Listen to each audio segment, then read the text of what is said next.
Hey guys, today we're going to talk about tracing your artwork. There's a few reasons why you might want to have a copy of your artwork. One is so that you have copies in case something happens to your work. Two, it can allow you to have a chance to explore different possibilities with the different copies. So you might try different techniques on them, you might try different shading. This time of the day is a perfect time of the day to trace your artwork. It's the middle of the day. The sun is shining, it's nice and bright, so I'm getting a lot of natural light coming in through the window. Do not try this at night. You're gonna take a piece of tape.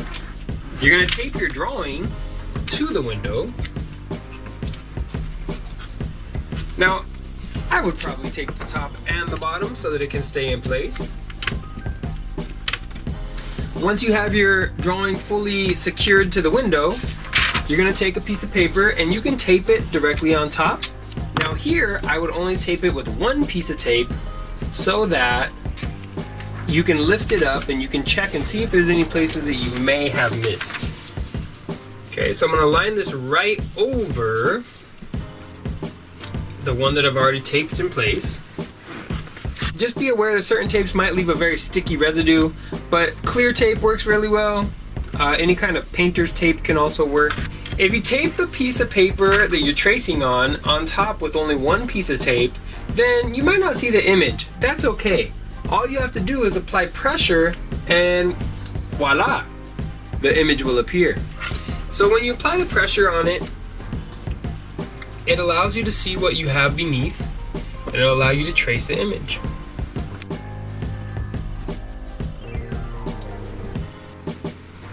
Now, if you have very little details, it might not be necessary to trace them. If you have little details, you can add those things later, but at least this way you can get the major structure for your drawing. And then you could always go back to it later and add the other things that you need.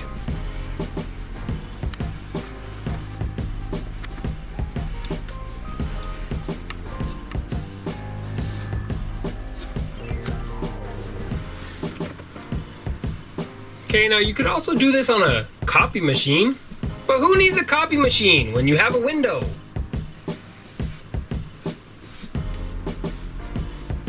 Copy machines are so overrated. It does take some time, and the image you can see is starting to come out. Right? You can see it's starting to get there. I'd recommend that you guys do this with a lighter pencil. Here, I'm using a darker pencil so that it can show up better on the camera, right? But if you were doing this with a pencil from your pencil packet, then you would want to work with your H. So whatever you have in H, 2H, 3H, 4H, whatever H you guys ended up getting, that's what you'd want to use for the tracing. And the reason that you want to use that H is so that you're not going to have very dark lines. So right now I'm using a 2B pencil, and you know that a 2B is in the B range, so that makes it be a darker pencil, right? Remember, it has less glue and more graphite, so it's softer, so more graphite comes off when I press on it.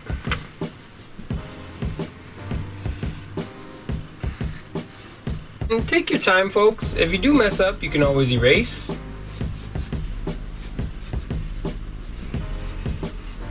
But if you take time from the beginning, you'll probably have a lot less erasing to do if you're careful with your marks that you're making.